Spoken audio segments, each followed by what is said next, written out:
Привет, друзья! Рады приветствовать вас на новом выпуске подкаста Jazzball. С вами сегодня Никита, а поговорим мы о том, как формируется ассортимент Magnum и как выбираются новинки. У нас в гостях Желенков Евгений и Харина Людмила, это руководители коммерческого департамента. Добрый день, коллеги! Начнем с первого вопроса. Как вообще формируется ассортимент в такой крупной сети, как Magnum? Здравствуйте всем! В такой крупной сети, как Magnum, в нашей любимой сети, ассортимент формируется достаточно...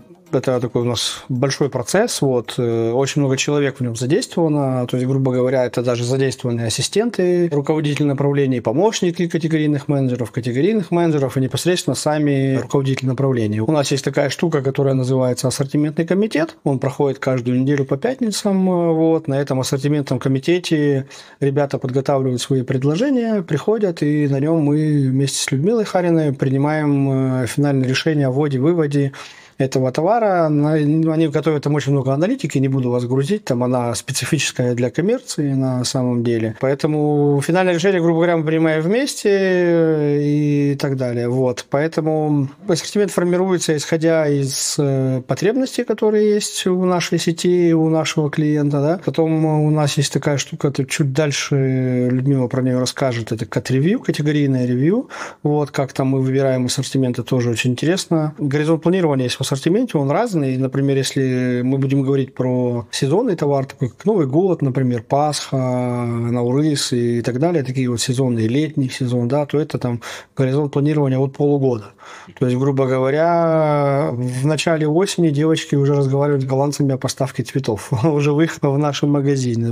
И ассортимент этот у нас, который подбирается, то, что я до этого сказал, еще есть у нас такой большой показатель, как здоровье ассортимента. Это мы все проводим большую работу, если вкратце рассказать, например, это поставщик принес образцы, мы с ним провели переговоры, договорились о каких-то коммерческих условиях, поставках, маркетинговых активностях и так далее. Они запустили все это в портал поставщика. В портале поставщика отработал категорийный менеджер, помощник категорийного менеджера также, руководитель направления согласовал. Они подготовили информацию, принесли на комитет. На комитете мы с Людмилой это одобрили. Операторы это все завели в базу, логисты сделали заказы. Если товар через РЦ приняли, привезли на магазины. И бывает такое, что его не хватает регулярно, либо они его заблокировали по какой-то причине. Это нездоровый ассортимент. Там мы его быстро меняем. У нас есть такая история, как называется псевдопрограммы. Мы можем менять... Здоровый-нездоровый в смысле? Здоровый ассортимент – это все, что я сказал, и он регулярно есть на полке. Это здоровый ассортимент. А то, что я сказал, он блокируется, например, не привозится регулярно, привозится не полностью, нездоровый ассортимент, мы принимаем решение о его замене. И там, если говорить про горизонт планирования, там мы можем это делать everyday. Практически каждый день, потому что есть такой инструмент, как псевдопрограммы. Категорийные менеджера меняют ассортимент, который нездоровый. В целом, процесс выглядит по-простому для всех наших слушателей так. Если более детально, всегда можете уточнить у наших категорийных менеджеров, либо у меня. Давайте я так, как я понимаю, да, получается, есть по большей части, наверное, категорийный менеджер смотрит на какую-то аналитику. Изначально, да, как от идеи до полки, так сказать, как появляется ассортимент.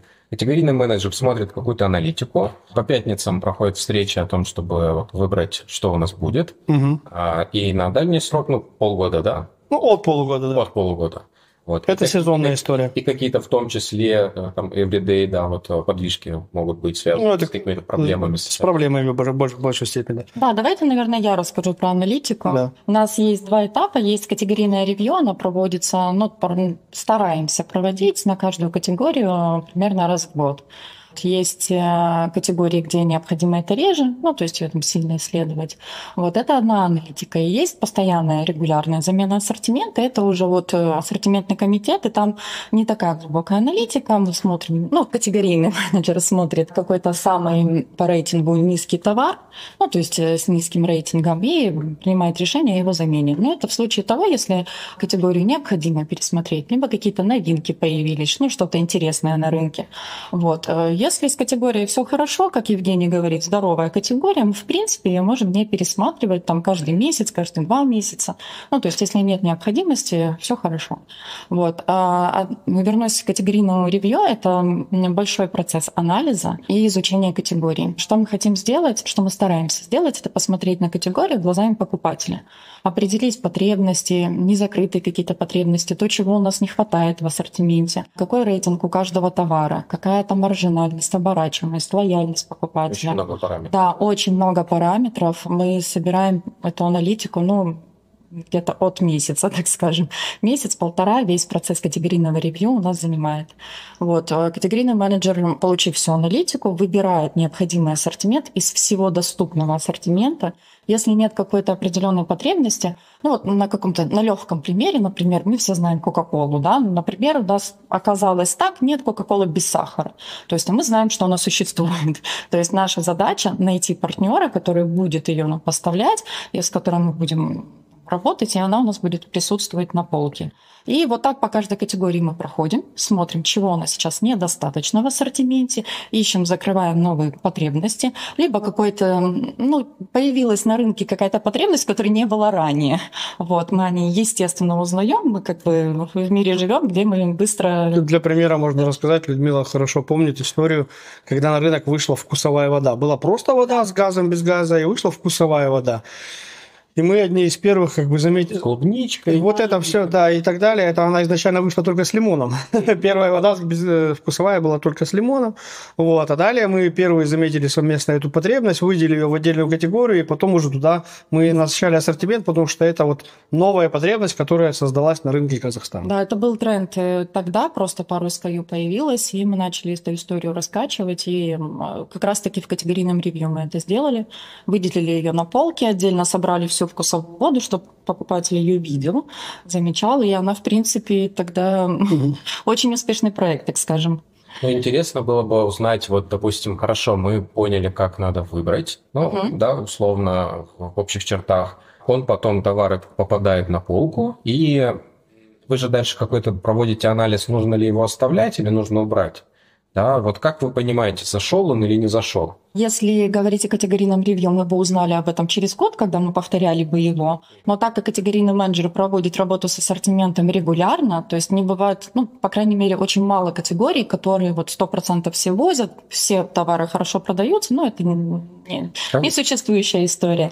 Естественно, категорийный менеджер проводит регулярно работу со своей категорией, у него там зашла новинка. Новый вкус той же воды, например, киви лайм, не знаю, существует ли такая, заходит новинка, категорийный менеджер садится такой, да, мне надо ее завести в ассортимент, я ее хочу. Чтобы ее завести, скорее всего, надо что-то вывести из ассортимента. И тогда категорийный менеджер сам делает аналитику и говорит, эти SKU неплохо продаются, то есть этот товар я вывожу из ассортимента, либо плохо возится, либо плохо оборачиваются, либо еще какие-то проблемы с этим ассортиментом, а эту новую воду я сюда завожу. То есть это регулярная работа категорийного менеджера, он приходит к нам на ассортиментный комитет и говорит, это завожу, это вывожу. Вывести нужно, потому что не бесконечные полки. Да? У нас есть квота. Да, у нас есть квота на каждую категорию, то есть она должна быть ровной, мы не даем возможности ее переполнить, допустим, той же самой воды у тебя должно быть 200 штук, 200 SKU, так скажем. Ты не можешь 201-ю завести, мы тебе этого не позволим. И не можешь не добирать квоту, потому что если мы определенной аналитикой определили, что у тебя столько должно быть, тебе надо ее сохранять. Да, там, конечно, бывают... это живой организм, например, сейчас очень большой тренд, например, на лимонады. То есть, их производят очень много, особенно в жестяной банке, и ребята условно, они говорят, я не буду развивать, не знаю, к примеру, колбасу, мне хватит X штук, но мне разницу надо перекинуть в лимонады, к примеру, потому что в лимонадах просто очень много предложений, и они все и на рынке присутствуют. Мы хотим попробовать, чтобы быть, можно сказать, трендсеттерами, да. А через какое время, например, воду, вы выпустили тот же самый киви лайм, через какое время пора смотреть, что мы уже имеем достаточно данных, чтобы понять, зашел он или пора что-то другое ставить? От 3 месяцев. Здоровье ассортимента отслеживается на еженедельной основе. Если условно мы увидим через месяц, что этот киви лайм заблокировали и месяц его, допустим, партнер не возит, конечно, мы там примем решение по ассортименту быстрее. Но в среднем новинки 3 месяца, потому что горизонт планирования, так сказать, то есть на 3 месяца мы берем промо, на 3 месяца мы берем какие-то маркетинговые активности, предоставляем какое-то экстра место, чтобы люди раскручивали товар через наши магазины, и наш дорогой потребитель голосовал за них, либо не голосовал. То есть получается, если я прихожу в Magnum и вижу, что появился какой-то новый товар, он как минимум 3 месяца должен прожить, если он, в принципе, доезжает. Доезжает и регулярно у нас на полках, все верно. Окей. А бывало у вас такое, что вы смотрите, ну, например, там особой надежды не было на товар, но он как-то выстрелил классно? Во-первых, нет. Когда мы принимаем решение на ассортиментном комитете, что это означает? Категорийный менеджер сильно верит в эту новинку, его руководитель сильно верит в эту новинку, и мы с Евгением тоже в это верим. Если мы не верим во что-то и говорим, так оно не будет продаваться, да, мы не будем даже заморачиваться со всеми этими этапами ввода в ассортимент, чтобы он там доехал до полки. Зачем, если мы в это не верим? Поэтому... А наоборот? Наоборот, да, конечно. Постоянно. Конечно. Не знаю, постоянно, не постоянно, но это уже нормальная вещь, когда мы ожидали, что будет все окей, а оказалось в итоге... Да, мы иногда спорим какие-нибудь новинки. Вот сейчас у нас есть с Евгением новый спор. Я сильно верю, на прошлом комитете мы заводили для сиропов, сиропы для напитков. Сиропы для изготовления лимонада. Да. Я в них сильно верю. Я не верю в них без поддержки, например. То есть, как бы домашнее приготовление лимонада, оно достаточно простое, там лед, сироп, минеральная вода. Вот, но этому как бы нужно обучать, чтобы мы там договариваемся сейчас, вот ребята, которые ведут категорию, они договариваются, чтобы там была коммуникация от партнера, чтобы как было, потому что просто поставить сиропы, ну, моя любимая фраза, как говорится, я очень люблю ошибаться, поэтому если я ошибусь и оно будет продаваться хорошо, я буду рад. Да, мы любим вот так о новинках, поспорить, будет, не будет, вот, но, как правило, верим. Интересно же получается, что мы очень много данных собираем для того, чтобы понять, взвешенное решение какое-то было принято, но в конечном счете все равно остается много места для дискуссий, споров, и в конечном счете все опирается в то, что верю, не верю. Обоснованно верю или не верю, но тем не менее. Получается. Там все же не в то, чтобы верю, не верю, это какие-то точечные случаи, вот, которые вот вопрос мы задали до этого, да.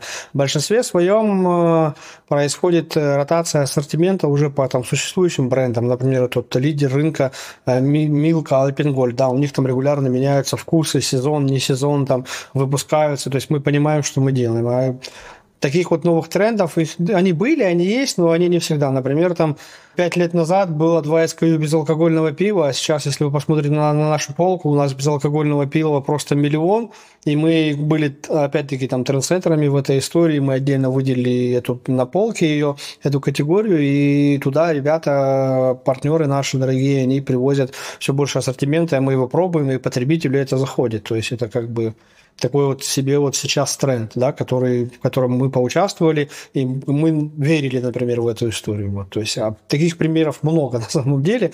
Ну, то есть там в большинстве своем все складывается. Первое – это аналитика, второе – это условия, по которым мы согласовали, вот, маркетинговая поддержка, вот, и верю, не верю – это разные штуки, как бы это уже больше там на опыте, потому что было, например, предложение, там, наша компания, наши менеджеры регулярно посещают выставку в Казахстане, там, на мире торговли. Ребята пришли, говорят, я верю, что я с Сахалина привезу вот. Ну, как бы, где Сахалин, где Алмата, понимаете, и вода, логистика этой воды стоит много, как бы, мы там ребят послушали, говорим, обоснованно нет, посчитайте, ваша вода будет стоить по цене золотого чего-то, и она не будет продаваться, как бы, нам неинтересно. Ну, такие тоже кейсы есть.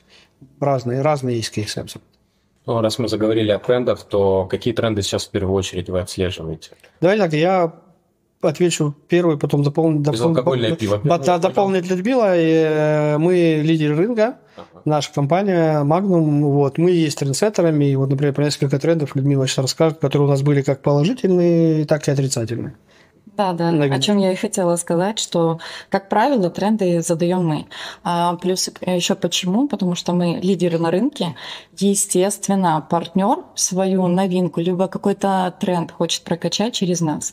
И в большинстве случаев любая бомбовая там какая-то новинка, какой-то тренд сначала поступает к нам, либо это в принципе эксклюзивно только нам, вот, на нас раскачивают, а потом уже ее пускают на рынок. Если говорить о таких наших проектах, когда мы смотрели на тренд, это из успешных, очень успешных, это белорусские продукты, вы, скорее всего, тоже потребляете. Вот. У нас они представлены только в крупных магазинах, не во всей сети, то есть это вот такой белорусский уголок, очень привлекательный, аппетитный, так сказать. На нашем языке это называется шоп-н-шоп, магазин в магазине. И это был очень успешный проект, то есть сейчас он... Товары, белорусские товары на 7-м месте в рейтинге от всего там гастронома. Очень популярный, мы считаем, очень успешный проект. Если говорить о не очень успешных проектах, у нас мы очень много тестируем чего. У нас был зоопроект, такой тоже шоп-н-шоп в некоторых магазинах. Там аксессуары для животных, специальный корм для животных. Вот. Но, к сожалению, проект не сильно удался. Я думаю, что это связано с тем, что все-таки животные, они как дети. Вот. И там чуть-чуть специализированные магазины больше играют роли, чем какой-то масс-маркет, чем наши магазины как-то привычнее. Для животных это обычные все бренды, которые мы знаем, они могут приобрести у нас. Но если говорить о специальном корме, который там бывает же там с разными заболеваниями, там для стерилизованных отдельно, для малышей отдельно, для других животных тоже какие-то виды корма отдельно. Вот. Их все-таки предпочитают специализированный зоомагазин, как, в принципе, и я. То есть я как-то более, как будто бы доверяю, что если магазин специализируется на животных, вот если мне надо что-то полечить своего кота, то, скорее всего, я обращусь к ним. Хочу заметить, что мнение Людмилы – это не мнение всего маркета, это мнение отдельно взятого нашего постоянного потребителя. Да, возможно, из-за этого. Почему он не выстрелил у нас как белорусский проект, Да, наши выводы по этому проекту были такими. Это факт. Хорошо, но если нет, скажем, потребности или необходимости так внимательно смотреть за трендами внутри Казахстана, потому что мы сами трендсеттеры, да, то какие-то тренды все равно в мире же существуют. Отслеживаете ли вы, например, что в соседних странах трендом является, да, поэтому, может быть, в Казахстане тоже зайдет, либо, может быть, на Западе или на Востоке куда-то можно смотреть, или это вообще значения не имеет, и надо просто от поставщиков, что они предлагают, посмотреть, как ассортиментом выйдет, будет ли спрос у нас. Интересный вопрос. На самом деле, в большинстве категорий мы отслеживаем, но, например, я вам приведу простой пример. Все... Это не реклама, все едят чипсы Лейс. Вот. Чипсы СТМ также у нас есть, тоже очень вкусные. Вот. Но, условно, быстро, чтобы сказать, например, в соседней стране, в России, по-моему, зеленый лук номер 1. В Казахстане сметана зелень номер 1. Вот. И это, например, большое удивление для всех ребят. Например, если взять рынок, например, Турции, да, то такой популярности или потребления на душу населения энергетиков намного меньше, да. Вот, поэтому это все зависит от категории на самом-то деле. Вот, где-то тренды они заходят, где-то тренды не заходят. Поэтому ребята смотрят, ребята общаются, с чем-то приходят. Бывает, откуда-то приезжают, я видел какую-то штуку, давайте меня привезите, партнеры привозят, например. У кого-то что-то получается, у кого-то что-то не получается. Например, кофе в Казахстане только развивается, культура потребления кофе только развивается, а в соседних странах, в ближнего зарубежья, например, кофе это уже целое искусство, люди есть сомелье кофейные и так далее и тому подобное. Вот. Поэтому, да, смотрим, но не везде это работает, и рынок Казахстана, он очень специфический, он очень отличается от многих рынков, хотя бы нас с Россией часто сравнивают, многие с Турцией, например. Но в большинстве случаев юник, мы уникальны. То есть, получается, нам делать поправку на то, что это, если у них работает, вообще не факт. Не факт, что у нас работает, все верно. Например, я знаю, в соседних странах очень хорошо заходит какая-то, например, акция по бытовой технике, да, а у нас, например, по бытовой технике хорошо, но когда мы разыгрывали с партнерами, например, машину, либо условно квартиру, это наибольший ажиотаж создает, потому что если Magnum разыгрывает, он действительно даст эту машину. Вот. Ребята с маркетинга рассказывали, одна семья выиграла там очень дорогую, крутую машину, а они там, условно, живут в Астане, на 3 работах работают, и для них эта машина была как, ну, просто, там, знаете, спасение, и как бы, ну, потому что если Magnum разыгрывает, то он дает. То есть у нас, например, эта история. Где-то больше фишечная акция работает в каких-то странах, например. Окей, хорошо. Ну, раз вы сказали про STM, да, собственно, торговую марку, могли бы рассказать, вот как вообще происходит связь между подбором ассортимента и STM? Смотрите, STM – это очень большой проект в нашей компании. Собственная торговая марка – это отличительная черта каждого ритейлера, и в большинстве случаев это замена какого-то бренда на свой и более маржинальный. Ну, то есть, соответственно, мы там на STM больше зарабатываем, и это все больше и больше связывает наших любимых потребителей с нашей сетью. На данный момент у нас очень много брендов, так и Жузон есть, и Все в дом, и Кюнде. Сейчас у нас уже 1400 SKU, которые есть в ассортименте. SKU это... Количество позиций, которые есть под брендом STM. Да. Всю информацию про STM на нашем сайте, я думаю, можно легко тоже найти. STM для нас – это стратегическое развитие. Мы, как коммерция, очень поддерживаем STM. Мы всегда стараемся и в большинстве случаев даем максимальное место на полке. Вот. Ребята со STM, у них тоже есть очень много успешных, но есть неуспешные. Они где-то снимают, где-то они растут, мы их больше развиваем, и в перспективе, может быть, в каких-то категориях мы будем все больше и больше отказываться от каких-то товаров, которые мы понимаем. Например, ну, нету брендозависимости, либо еще чего-то, и где мы будем развивать STM все больше и больше. Вот это для любой розничной сети STM – это отличительная черта, отличительный знак, который у нас есть, будет, и мы его дальше будем развивать. Кстати, я регулярно посещаю, вот в этом году также Nielsen, такая компания, которая делает аналитику рынка по доле продаж и так далее. В прошлом году у нас была ежегодная конференция, они нас всегда приглашают, и на этой конференции они показывали Shopper Trends, ну, тренды рынка. И показывали доли некоторых брендов, как они успешно растут, и наши бренды, где Все в дом, особенно Томпи, вот, они были просто в лидерах по росту, и STM по Нильсону у нас номер 1 в стране. Такая хорошую работу ребята проделали, но они не останавливаются, дальше будут развиваться. Знаете, хотелось бы тогда на эту тему немножко, может быть, такой каверзный слегка вопрос, но скорее такое развенчание мифов произвести на тему STM. Я знаю, что иногда сталкиваюсь с таким мнением, что, ну вот, да, мы знаем, что в ритейле, это вот там в крупном, по крайней мере, ритейле всегда есть вот какая-то своя торговая марка, как минимум одна, может, больше, и как будто бы вот есть в народе такое ощущение, что я, наверное, не буду это брать, потому что оно как-то подешевле, может быть, оно поэтому похуже.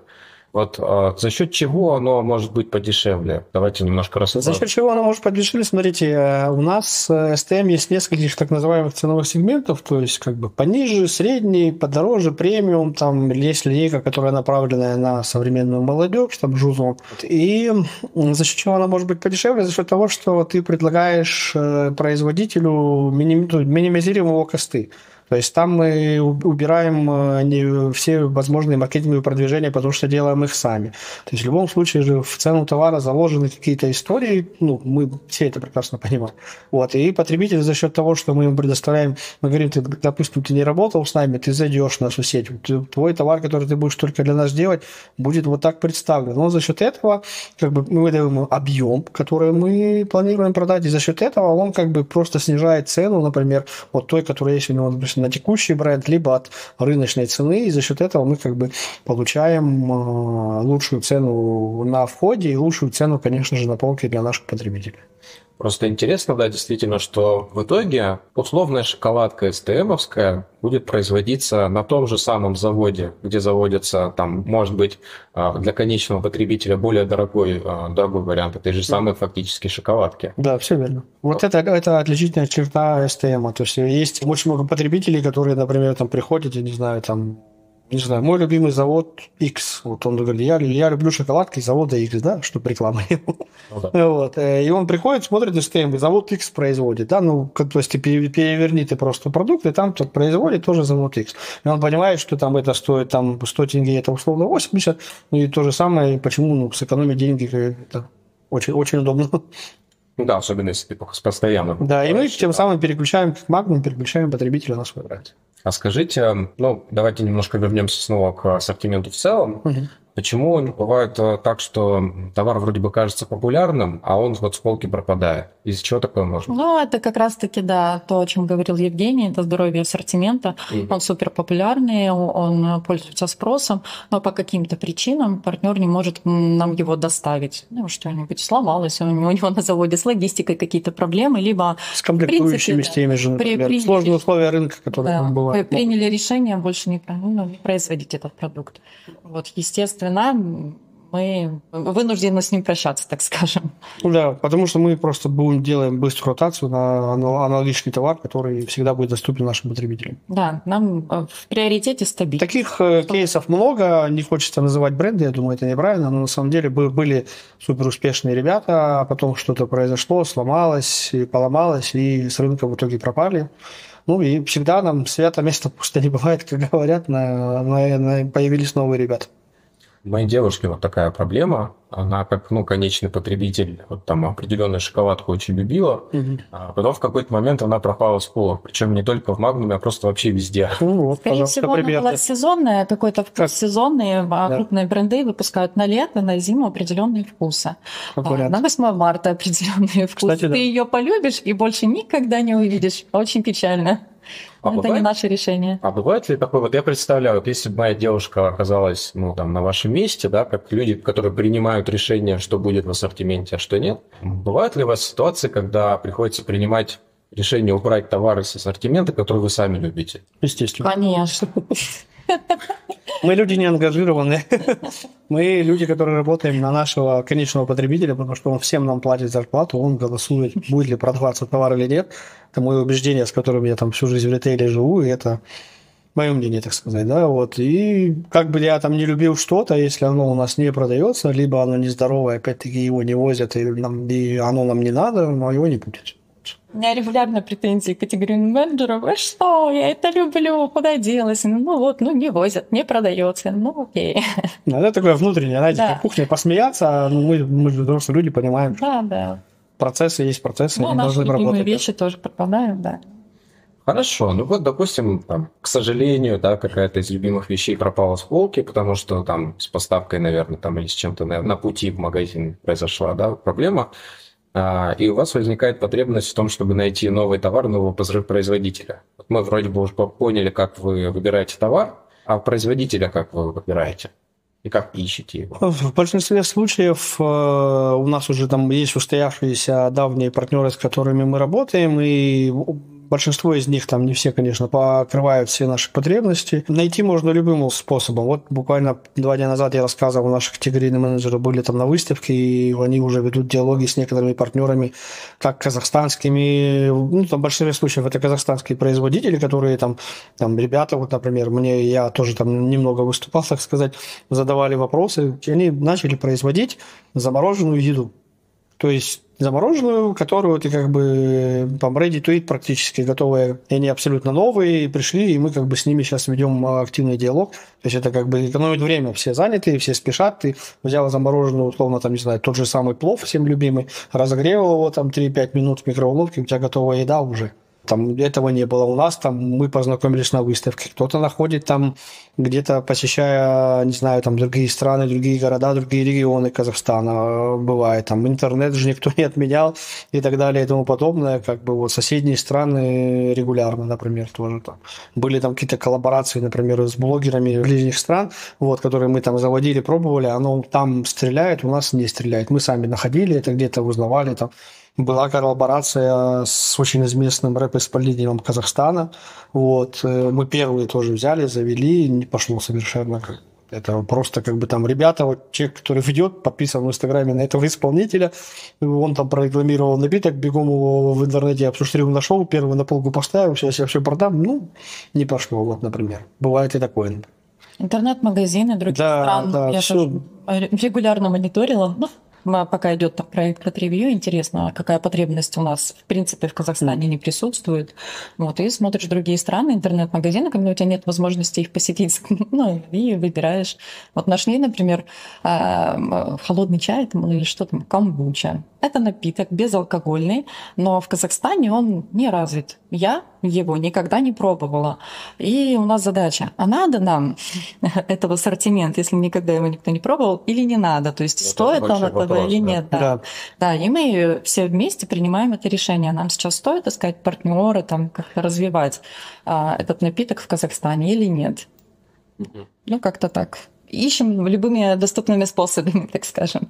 Я хочу еще заметить, что в большинстве наши менеджера категорийные, они очень опытные, и они постоянно находятся в поиске чего-то нового, и сейчас, там, последние несколько лет у нас там, с учетом того, что, как я рассказывал, у нас появилась возможность псевдопланограмм, так называемый, быстро менять ассортимент, это у нас процесс у нас ускорился и улучшился намного. Ну, это можно и на полках увидеть, то есть там обновляется очень часто ассортимент. Знаете, у меня был к вопросу о поставщиках такой случай. Как-то раз я вышел на перекур у нас вот здесь возле офиса, на лавочке сидел. Ко мне подсел парень какой-то и стал спрашивать, говорит, у него там какие-то там товары, я уже не помню какие. В общем, он хотел их в Magnum завести. И он подошел, спросил, а к кому идти с этим и так далее. Я сразу подумал, сложная у тебя дорога, конечно, будет, друг. Он не выглядел как представитель какой-то крупной компании.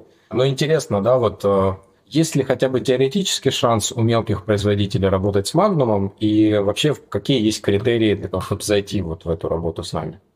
Ну, шанс есть у всех. Просто, смотрите, мелкие производители, как бы, это звучит немножко, так сказать, не очень, там, не крупные, наверное, ребята, скорее всего, лучше так говорить, да, потому что для кого-то, для нас это, например, мелкий бизнес, для кого-то это дело всей жизни, он им горит, его производит. У меня опыт был еще с предыдущих мест работы, там, человек, расскажу быстро, мужчина, физик был, работал всю жизнь в институте преподавателем физики.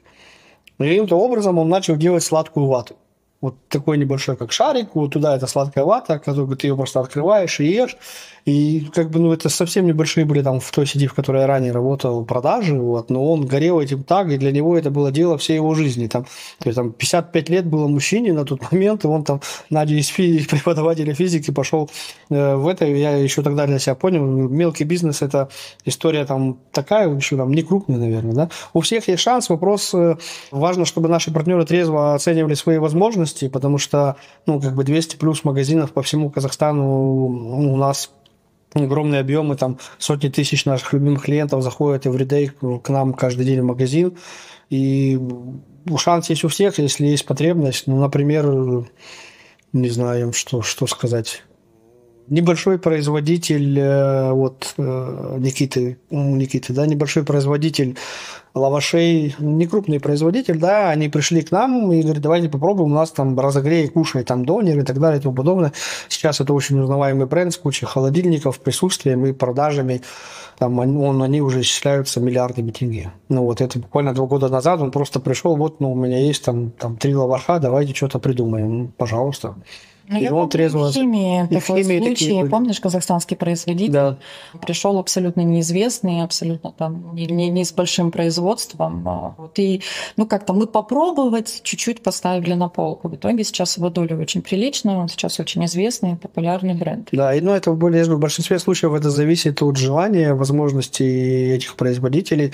Политика Magnum, мы рассматриваем любое коммерческое предложение, которое поступает там через портал, через сайт, через обращение на почту и так далее и тому подобное. То есть мы рассматриваем все, а шанс есть у всех, все зависит, не то чтобы все прямо от производителя, это совместная работа, если у нас есть потребность, мы можем хотим верить в этот товар, мы хотим его раскручивать, мы можем поддержать, главное, чтобы потом он всегда был на полке регулярно, был, так сказать, здоровым ассортиментом являлся.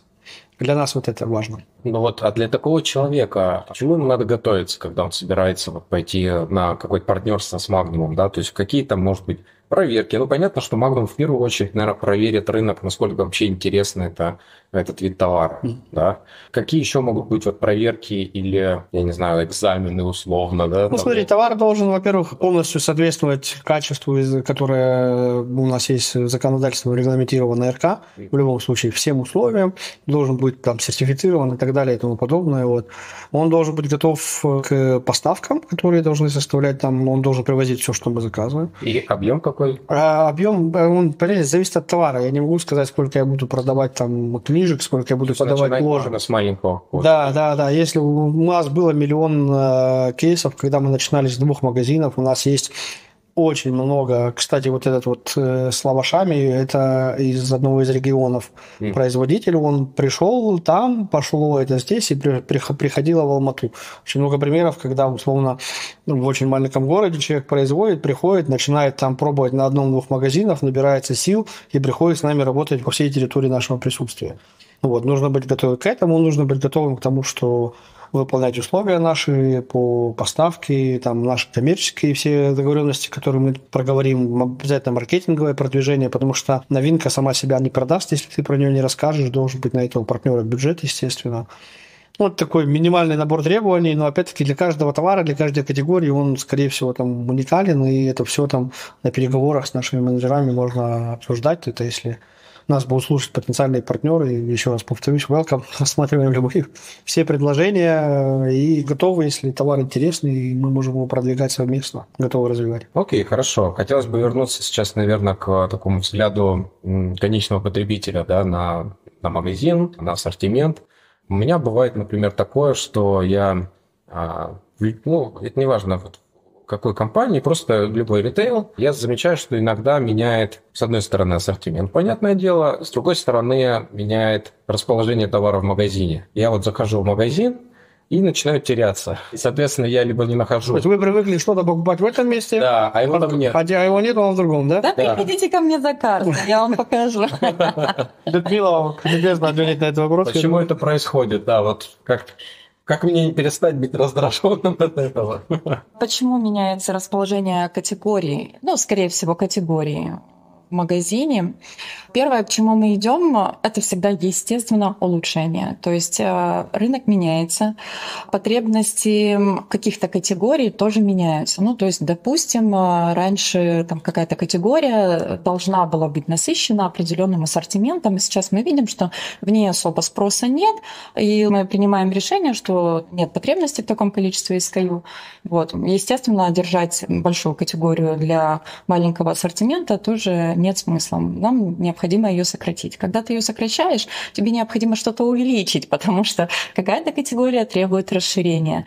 Вот. Проходит регулярно анализ планов магазинов, размеров категорий. Вот. И, естественно, меняется их расположение. Ты не можешь просто так что-то сократить и что-то увеличить на этом месте. Скорее всего, не совпадает так, что вот тебе надо сократить масло, а расширить муку, и они вот стоят прямо рядом.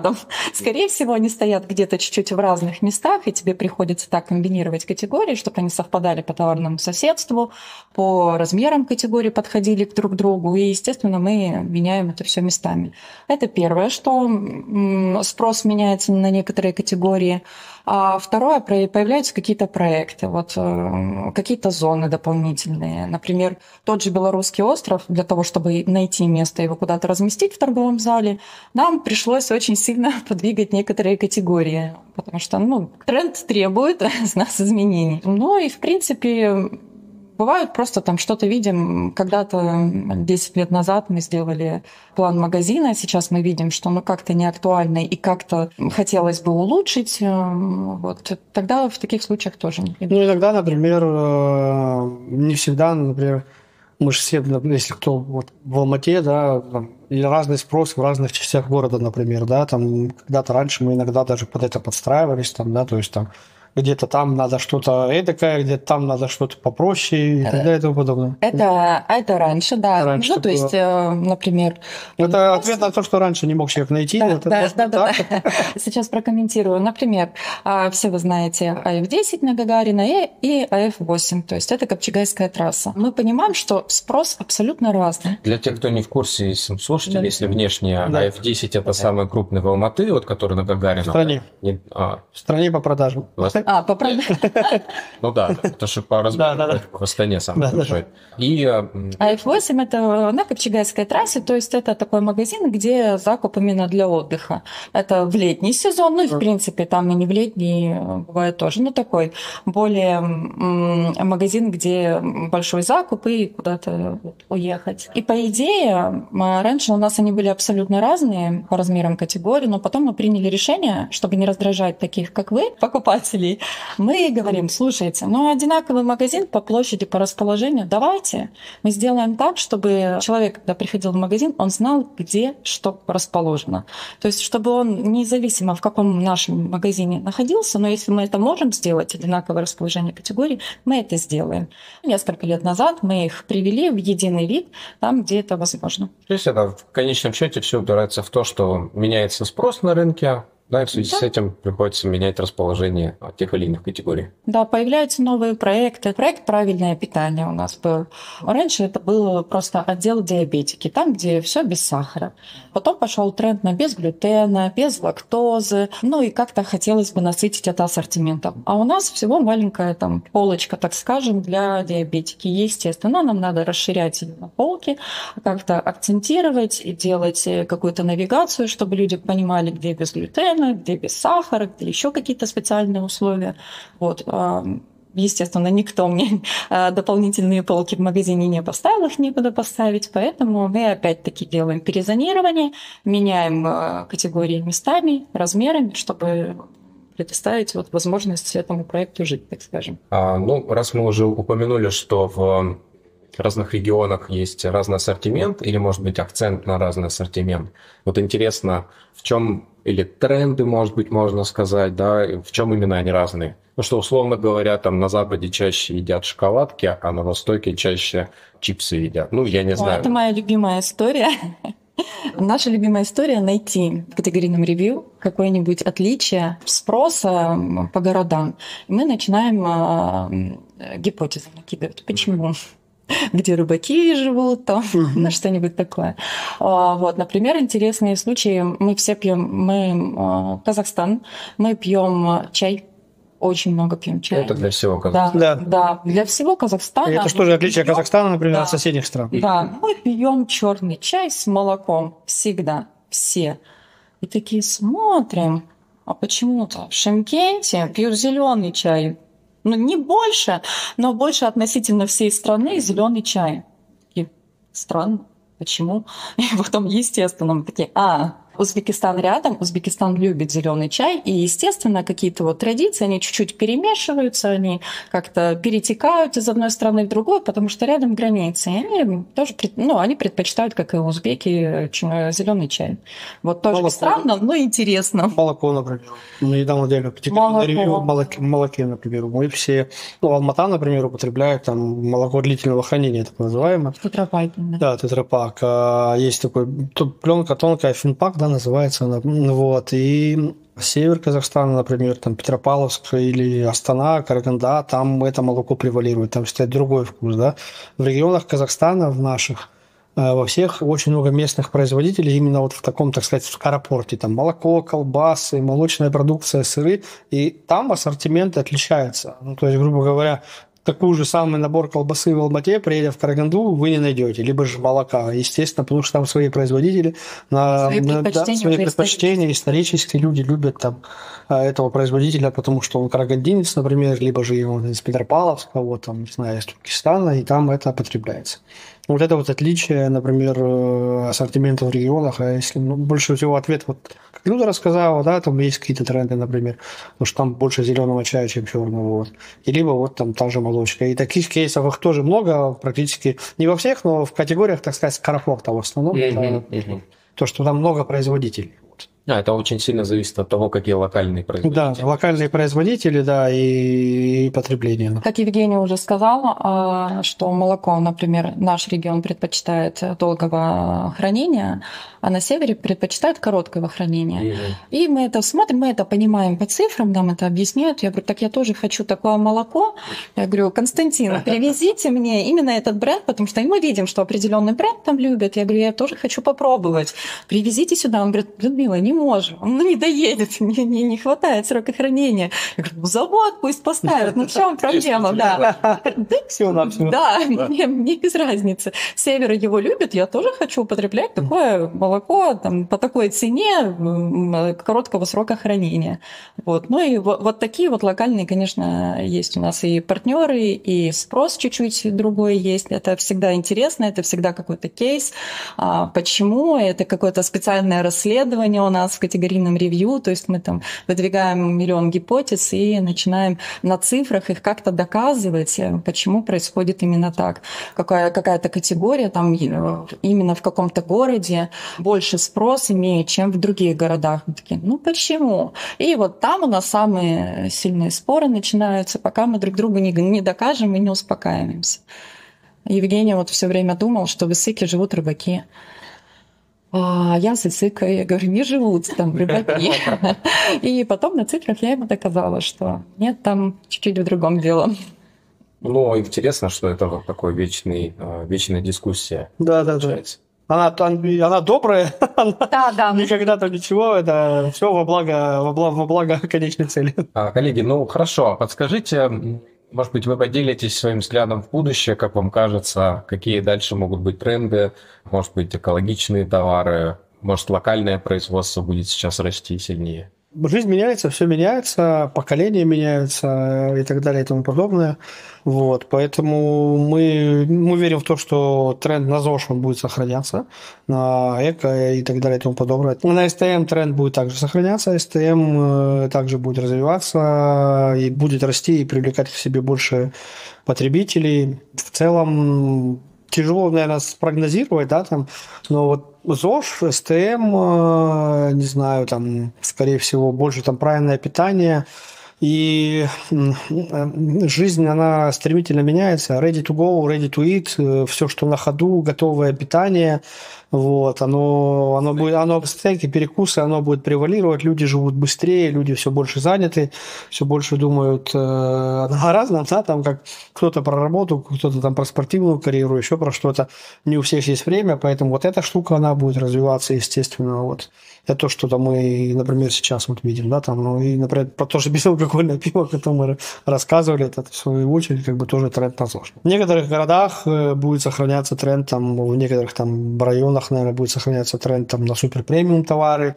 Мы его видим, например, по Алмате, по Астане, например, и даже в Шымкенте мы тоже видим, что есть определенные магазины в определенных районах, где то, что нигде не продается, там это тоже супертренд, это тоже будет развиваться, потому что мир прогрессирует и так далее и тому подобное. Вот мы думаем, скорее всего, так. А с точки зрения не ассортимента, а самих бизнес-процессов, сейчас очень большой тренд – это искусственный интеллект. Он уже как-то заходит в коммерческие департаменты, и в частности в наш. Или это просто такой фантик красивый? Да, спасибо, классный вопрос, ждал его, если честно. Искусственный интеллект и все такое, я могу сказать, у нас в коммерции есть большая команда коммерческой трансформации, там у нас сидят огромные профессионалы, ребята, они очень много трансформировали за последние несколько лет в нашей коммерческой жизни, и у нас автоматизировали, трансформировали, у нас произошли очень большие изменения в нашей это ERP-система, так называемая, у нас ClickSense, в которой мы работаем, все данные у нас там хранятся. И в большинстве своем это основано все-таки на математике. То есть это математика, которая интегрирована в систему для всех слушателей, в компьютерную систему, грубо говоря, она интегрирована. Там же у нас, например, появились, автопланограммы, то есть ты задаешь условно, эта штука должна стоять здесь. Набор правил, и это тебе на компьютере нарисуется, например, как это будет выглядеть на полке в конкретном магазине при заданном размере этой полки в этом магазине. Вместо того, чтобы вручную рисовать. Да, это в ClickSense, например, те же псевдопланограммы, которые я несколько раз упоминал. И мы пробуем очень много нового. Мы даже, если брать уже искусственный интеллект, у нас был тест на одном из магазинов, мы размещали камеры напротив определенного товара, не буду говорить какой, был товар, и прежде чем эти камеры разместить, в эти камеры мы загрузили, как выглядит товар со всех ракурсов.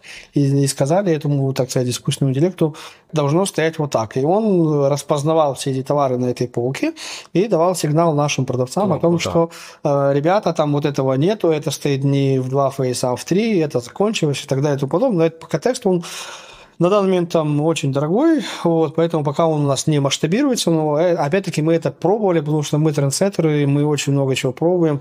И ребята из трансформации принесли очень много нового и кучу аналитики, которую мы сейчас с партнерами вместе смотрим. Партнеры очень, они иногда так не знали, что можно смотреть на свой товар под таким углом, например, да. И у нас есть проекты совместные, например, с другими вот партнерами, которые там оказывают сервис, мы вот предлагали ребятам, несколько компаний сейчас эту штуку тестируют, то есть это практически там искусственный интеллект, который в Telegram-боте создает Telegram-бот, там вот условно я компания, я работаю с Magnum, у меня там есть там 10 мерчендайзеров, которые должны выложить какой-то продукт на полку. То есть, соответственно, он приходит, он зачекинился, вот я сейчас в магазине там номер 5, например, да, я в магазине номер 5, и в Telegram-бот ему поступает задание, которое было проанализировано, исходя из тех данных, которые туда загружены, по остаткам, по продажам и так далее и тому подобное.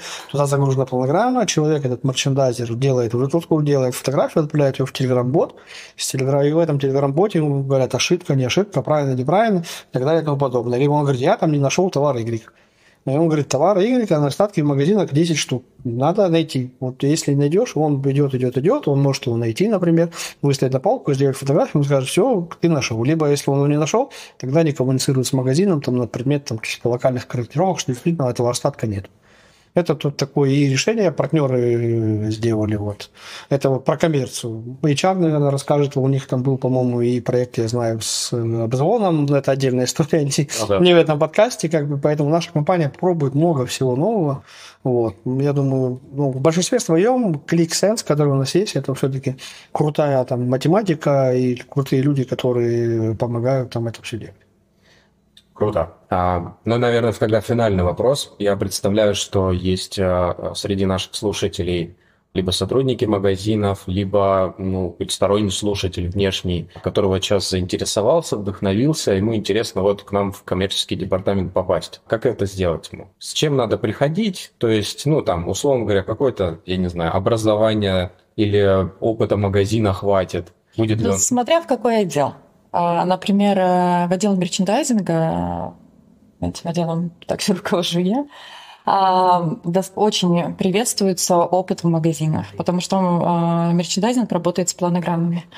И, естественно, когда человек руками своими выставлял эти планограммы, он знает особенности товара разных категорий, я это приветствую. Вот поэтому образование подходит среднеспециальное, высшее, нет никаких особых условий, нет никаких особых навыков. То есть опыт чуть-чуть важнее в этой сфере. Вот. И у меня очень много сотрудников, которые ранее работали в магазинах, и, в принципе, я оттуда же. Я сам свою карьеру в магазине начинал. Да, поэтому, то есть это обращение в HR, и там уже коллеги нас свяжут. Да, у нас есть один опыт в коммерции, например, есть коллега, который работал с ЗСом, да. Кстати, не один, таких тоже. Да, много, но, например, он прошел путь там от ССа, помощника категорийного менеджера, руководитель направления, до сих пор руководитель направления, есть и такие кейсы. Вот, заявку в HR оставляете, когда у нас появляются свободные вакансии, это живой организм, также люди уходят, приходят, HR, Magnum, welcome, пожалуйста, давайте резюме. Буквально у меня ассистент идет на повышение, уже 3 собеседования 2 дня провели, потому что это люди, которые подали заявку на работу в Magnum, нет таких преград. То есть смотрим, там в регионах очень много людей у нас, которые там с другой сферы, например, достаточно успешно у нас работают. Здесь есть у нас один руководитель направления, которая была инженером, грубо говоря, чертежи чертила, сейчас она руководитель направления. С другой сферы мы ее взяли тоже. То есть, на самом деле, получается, не надо ждать момента, когда появится вакансия, когда можно будет увидеть. Можно обращаться, отправлять заранее, потому что потом те, кто заранее прислали эти свои резюме, уже есть какой-то резерв. Уже... Может быть, и вакансию не будут опубликовывать, уже и так спрос. Там есть кандидаты, есть и так далее. Окей. Хорошо, коллеги, спасибо. На этом будем, видимо, закругляться. Вам спасибо за вопросы. Большое. Надеюсь, что было интересно. Надеюсь, полезно. По всем вопросам коммерции вы можете обращаться как ко мне, как к нашим менеджерам. Контакты все есть на сайте. Пожалуйста. И ребятам, которые работают у нас, спасибо, что слушали. Всегда на связи. Всем спасибо. Спасибо.